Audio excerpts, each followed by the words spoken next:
নমস্কার বন্ধুরা, আমি বিশ্বজিৎ আর আপনারা দেখছেন আমাদের YouTube channel Nifty prediction for tomorrow. আজ আমরা ব্যাংক নিফটি নিয়ে আলোচনা করব এবং দেখে নেবো যে টেকনিক্যালি মুভ সোমবার দিন কিরম ভাবে বাজারের মধ্যে আপনারা পেতে পারেন বা কোথা থেকে কত দূর পর্যন্ত নিতে পারেন। তার আগে একটা কথা আপনাদের সাথে শেয়ার করি। মঙ্গলবার কিন্তু সেন্ট্রাল ইলেকশনের রেজাল্ট, সুতরাং ওই দিনটা কিন্তু যে কোনো ভাবেই যেরকম ইচ্ছা মুভ হতে পারে। সেখানে কিন্তু টেকনিক্যাল মেনে মুভ হবে না। হতেই পারে যে বাজারকে দেখতে পেলেন হয়তো ফ্ল্যাট খুললো, খুলে তলার দিকে কিছুটা পড়লো, উপরের দিকে কিছুটা গেল, কিন্তু বড় মুভ করলো না, সেটা হতে পারে। আবার এটাও দেখতে পারেন যে বিশাল বড় গ্যাপ আপ খুলে গেল, খোলার পর ওখান থেকে তলার দিকে পড়তে শুরু করলো। আবার এটাও হতে পারে যে গ্যাপ আপ করার সঙ্গে সঙ্গে সাস্টেন করলো এবং আরো বড় মুভ হলো, হায়ার সার্কিট হয়ে গেল, সেটাও হতে পারে। আবার তলার দিকে দেখলেন যে রেঞ্জ ভেঙে খুললো বা ফ্ল্যাট খুলে তলার দিকে কিছুটা এলো, এসে এই রেঞ্জের মধ্যেই ট্রেড করলো, সেখানে কিন্তু ট্রেড পাবেন না, সেরকম হতে পারে। আবার বিশাল বড় একটা গ্যাপ ডাউন করলো, খোলার পর দেখলেন আস্তে আস্তে মুখটাকে রিকভার করে দিল, সেটাও কিন্তু হতে পারে। এই রকম কিন্তু প্রত্যেকটা সম্ভাবনাই কিন্তু সেই দিন জীবিত থাকবে, এইটুকুনি কিন্তু মাথায় ঢুকিয়ে নিন। সেই দিন কিন্তু ট্রেড করা মানে সকালবেলা যদি আপনারা ট্রেড ধরেন 9টা 15 20 পর থেকে, তাহলে কিন্তু 11টা 11:30 বা 12টা পর্যন্ত ট্রেন্ডের মধ্যে কোনো রকম কিন্তু ক্লিয়ারিটি পাবেন না। যখন তখন তলার দিকে পড়ে যাবে, যখন তখন ওপরের দিকে চলে যাবে, সেটাও কিন্তু স্বাভাবিক মুভ নয়, অ্যাবনর্মাল মুভ হবে কিন্তু। আর এই অ্যাবনর্মাল মুভগুলো কিন্তু ক্যাপচার করা সম্ভব নয়। কোনো সময় দেখবেন যে একবারে এন্ট্রি করেছেন, হয়তো ঠিক লেগে গেছে, সেই ক্ষেত্রে হয়তো একটা পয়েন্ট পেয়ে গেছেন, তারপরে আবার কিন্তু মনের মধ্যে লোভ থাকবে, আবার আপনারা ট্রেড করতে যাবেন, সেখানে কিন্তু লস হয়ে যাবে। আবার যখন দেখবেন ওই লসটাকে মেকআপ করতে গেছেন, কোনো সময় পাবেন, কোনো সময় পাবেন না। এরকম কিন্তু রিভেঞ্জ নেওয়া শুরু হয়ে যাবে মার্কেটের মধ্যে, আপনি বুঝতেও পারবেন না। ট্রেডের মধ্যেই কিন্তু আলটিমেট থাকবেন এবং দিনের শেষে দেখবেন অনেকটা বড় ক্যাপিটাল কিন্তু লস করেছেন। এটাই কিন্তু ম্যাক্সিমাম দিন ঘটে। সুতরাং যারা বিগিনার্স আছেন তারা অ্যাভয়েড করবেন, যারা টেকনিক্যালটা বোঝেন সেখানে কিন্তু টেকনিকটা ফলো করার চেষ্টা করবেন, ছোট ছোট করে কাজ করার চেষ্টা করবেন। তাও কিন্তু বেলা 11:30 12টা পর্যন্ত নয়, তারপরে যদি ট্রেন্ড সেট হয়ে যায় বা বাজারের মধ্যে অ্যাবনর্মালিটিটা যদি কমে যায়, তখন আপনারা চার্ট দেখে সেই অনুযায়ী ট্রেড নেবেন। এছাড়া কিন্তু মঙ্গলবারের দিনের জন্য আপনারা ট্রেডটাকে বন্ধ রাখতে পারেন। আগামীকাল সোমবার বাজারের মধ্যে একই ধরনের মুভ দেখতে পারেন। হতেই পারে যে বড় গ্যাপ আপ হয়ে গেল, খুলে গিয়ে সাস্টেন করে গেল, উপরের দিকে চলে যাবে। আর যদি সাস্টেন না করতে পারলো, তলার দিকে পড়ে যাবে। আবার এটাও হতে পারে যে ফ্ল্যাট খুললো এবং খোলার পর দেখলেন যে একই রেঞ্জের মধ্যে বাজার ঘুরছে, সেখানে কিন্তু ট্রেড বেরোবে না। আবার হতেই পারে যে গ্যাপ ডাউনে খুললো, খোলার পর দেখলেন যে কিছুটা তলায় গেল, তারপর আবার রিভার্স হয়ে গেল। এখানে কিন্তু টেকনিক্যাল মুভের থেকে সব থেকে বড় যেটা কাজ করবে সেটা হচ্ছে সেন্টিমেন্ট। সেন্টিমেন্ট কোন দিকে সেইটা কিন্তু দেখে তবেই কিন্তু বাজারের মধ্যে কাজ হবে। এক্সিট পোল অনুযায়ী যদি দেখেন, মোটামুটি ভাবে 350+ সিট সবাই প্রায় দিচ্ছে। মোটামুটি 350 370, কেউ 400, এইরকম সিট কিন্তু দিচ্ছে। সেই অনুযায়ী বাজারের সেন্টিমেন্ট কালকে পজিটিভ হতে পারে, সেই অনুযায়ী কিন্তু ট্রেড হবে। এবার এটাই দেখতে পেলেন যে সবাই পজিটিভ ভেবে হয়তো বাই করলো, সেখানে কিন্তু আর উপরের দিকে যাবে না, আলটিমেট কিন্তু তলার দিকেতেই আসবে। এই জায়গাগুলোকে বুঝে তবেই কিন্তু এখানে ট্রেড করবেন। যদি সেটআপ তৈরি হয়, একবার দুবার ট্রেড করতে যাবেন।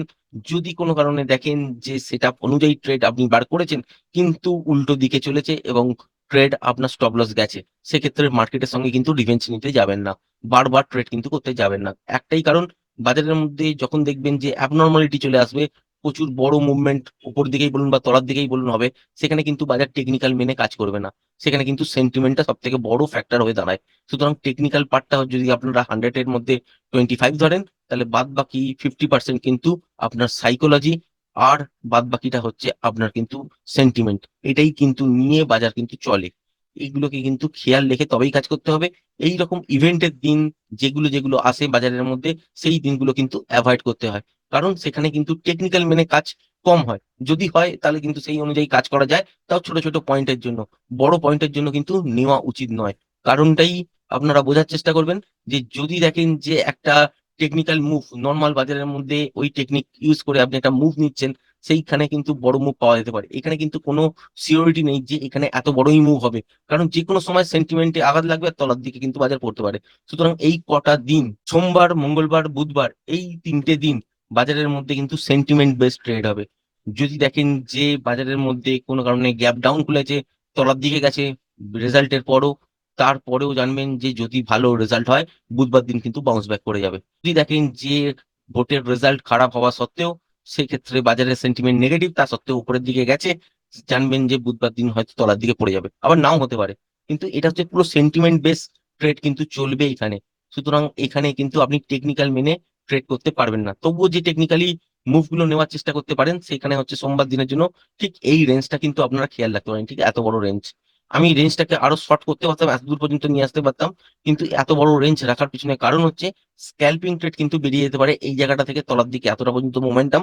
আবার যদি দেখেন যে বাজার খুলেছে ফ্ল্যাট, খোলার পর তলার দিকে এসছে আর এই সুইং লোটা ব্রেক করেনি, যেটা হচ্ছে 48,750, তাহলে কিন্তু এখানে রিভার্সাল সাইন দেখলে আপনারা কিন্তু উপরের দিকের জন্য ট্রেড করতে পারেন। টার্গেট হিসেবে 49,100, 120 পর্যন্ত টার্গেট হিসেবে রাখতে পারেন। এখানের মধ্যে যতক্ষণ মোমেন্টাম থাকবে ততক্ষণই কিন্তু হোল্ড করবেন। যদি মোমেন্টাম লস হয় তখনই কিন্তু একবার এক্সিট হয়ে যাবেন। আবার যদি দেখেন যে গ্যাপ ডাউনে খুলেছে ঠিক এই লেভেলটার তলায়, সেক্ষেত্রেও কিন্তু এখানে শর্ট হতে পারে। তলায় টার্গেট থাকবে এত দূর পর্যন্ত, যেটা হচ্ছে 48,550, এই জায়গাটার কাছাকাছি পর্যন্ত। ফাইনালি যদি দেখি যে খুব বড় গ্যাপ ডাউন হয়ে গেছে, এই লেভেলটার তলায় খুলে সাস্টেন করছে, সেক্ষেত্রে তলায় আরো বড় মুভ আসতে পারে এত দূর পর্যন্ত, যেটা হচ্ছে 48,300, এই জায়গাটার কাছাকাছি। এর তলাতেও যেতে পারে। সেটা তখন দেখতে হবে যে ফার্স্ট হাফের মধ্যে ঘটছে ঘটনাটা নাকি সেকেন্ড হাফে ঘটছে, মর্নিং সেশনে হচ্ছে নাকি বেলায় হচ্ছে, তার ওপর কিন্তু ডিপেন্ড করবে মুভটা আরো তলায় কতটা হতে পারে। তার সঙ্গে বাজারের মধ্যে যেরকম প্যাটার্ন তৈরি হবে সেই রকম অনুযায়ী কিন্তু রিয়াকশন হবে। এবার যদি দেখেন যে বাজার খুললো হচ্ছে ফ্ল্যাট, খুলে উপরের দিকে গেছে, আর চলতে পারেনি, এই লেভেলটার উপরে আর সাস্টেন করছে না, সেক্ষেত্রেও শর্ট হবে। আর যদি দেখেন যে গ্যাপ আপে খুলুক বা ফ্ল্যাট খুলে উপরের দিকে যাক, এই লেভেলটাকে ব্রেক করে ছোটখাটো পুল ব্যাক নিয়ে এর উপরেই সাস্টেন করছে, যেটা হচ্ছে 49,120, 30, এই জায়গাটার উপর, তাহলে কিন্তু আপনারা এখান থেকে ট্রেড ধরতে পারেন। উপরের দিকের জন্য টার্গেট আপনারা 49,300, এই লেভেলটার কাছাকাছি পর্যন্ত রাখতে পারেন। এটা যদি মর্নিং এ ঘটে যায় বা যদি দেখেন যে গ্যাপ আপে খুলে গেল, এই লেভেলটার উপরই শাসন করছে, সেক্ষেত্রে এত দূর তো পাবেনই। এবং যদি দেখা যায় যেখানে মোমেন্টাম আছে, তাহলে কিন্তু ট্রেডটাকে হোল্ড করতে পারেন, স্টপ লসটাকে ট্রেল করতে পারেন। কত দূর পর্যন্ত? ঠিক এত দূর পর্যন্ত, যেটা হচ্ছে 49,500, এই জায়গাটার কাছাকাছি পর্যন্ত। আর যদি দেখা যায় যে এই জোনটার মধ্যে 49,300 থেকে 500, এই জোনটার মধ্যে কোনো জায়গায় গিয়ে মোমেন্টাম লস হচ্ছে, তাহলে কিন্তু এখানে একবার প্রফিটটাকে বুকিং করে নেওয়ার চেষ্টা করবেন। তারপর যদি দেখেন যে প্যাটার্ন বানিয়ে আবার উপরের দিকের জন্য ট্রেড হচ্ছে, সেক্ষেত্রে আপনারা এন্ট্রি করতে পারেন। আবার উপরের দিকে কিন্তু আপনারা 49,700, 750 পর্যন্ত, এই যে জায়গাটা দেখতে পাচ্ছেন এই জোনটার কাছাকাছি পর্যন্ত টার্গেট কালকের দিনে উপরের দিকেও পেতে পারেন। তার মানে কালকের দিনে দু রকম ট্রেড হতে পারে।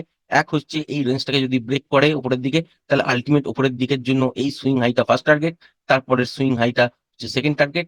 তারপরেও যদি দেখা যায় যে ফার্স্ট হাফের মধ্যে ঘটে গেছে, সেকেন্ড হাফে যদি আবার প্যাটার্ন বানিয়ে উপরের দিকের জন্য ট্রেড হয়, সেক্ষেত্রে এত দূর পর্যন্ত যেতে পারে। আবার যদি দেখা যায় যে এই রেঞ্জটার মধ্যে আছে বাজার, তাহলে কিন্তু উপরের দিকে বাজার যাওয়া সত্ত্বেও এখানে রিভার্সাল সাইন দেখবেন। এখান থেকে কিন্তু শর্ট তৈরি হয়ে যাবে, বাজারে কিন্তু যতটা মোমেন্টাম থাকবে ঠিক এত দূর পর্যন্ত আসার সময় দেখতে হবে মোমেন্টাম কতটা পর্যন্ত আছে। যতক্ষণ মোমেন্টাম থাকবে ততক্ষণই কিন্তু হোল্ড করবেন, মোমেন্টাম লস হলে একবার এক্সিট হয়ে যাবেন। আবার যদি দেখা যায় যে গ্যাপ ডাউনে খুলেছে কিন্তু 48,550, এই লেভেলটা আর ব্রেক করেনি, সেক্ষেত্রেও রিভার্সাল সাইন দেখলে এখান থেকে কিন্তু আপনারা বাইয়ের দিকে যেতে পারেন। এবং ওপরের দিকে 49,100, 150, এই জায়গাটার কাছাকাছি পর্যন্ত যাবার সময় দেখবেন যে যতটা পর্যন্ত মোমেন্টাম পাবেন ততক্ষণই কিন্তু হোল্ড করতে পারেন, তারপরে কিন্তু আর হোল্ড করবেন না। যদি মোমেন্টাম থাকে তাহলে হোল্ড করবেন, স্টপ লসটাকে ট্রেল করবেন। মোমেন্টাম যদি লস হয় তখন কিন্তু একবার এক্সিট হয়ে যাবেন। আবার দেখলেন যে গ্যাপ ডাউনে যদি খুলে যায় আর এই লেভেলটাকে ব্রেক করে যদি সাস্টেন করে, তাহলে কিন্তু আপনারা এতদূর পর্যন্ত ট্রেড পাবেন, যেটা হচ্ছে 48,300, এই জায়গাটার কাছাকাছি। আর এটাকে যদি ফার্স্ট হাফের মধ্যেই কমপ্লিট হয়ে যায়, সেকেন্ড হাফে প্যাটার্ন বানিয়ে যদি ব্রেক করে, তাহলে সেক্ষেত্রে আপনারা 48,100 থেকে 48,000, এই লেভেলটার কাছাকাছি পর্যন্ত কালকের দিনে দেখতে পারেন টেকনিক্যালি অনুযায়ী। তবুও বলে রাখি যে বারবার বলছি, কালকের দিনে টেকনিক্যালের থেকেও কিন্তু বেশি জোর দেবেন সেন্টিমেন্টে। সেন্টিমেন্টের ওপর কিন্তু ডিপেন্ড করবে যে বাজার কোন দিকে কিরকম মুভ করবে। আশা করি ভিডিওটা পছন্দ হয়েছে। ভিডিওটা যদি পছন্দ হয়ে থাকে, চ্যানেলটাকে অবশ্যই লাইক, শেয়ার, সাবস্ক্রাইব করবেন। আজকের ভিডিওটা এই পর্যন্তই। ধন্যবাদ।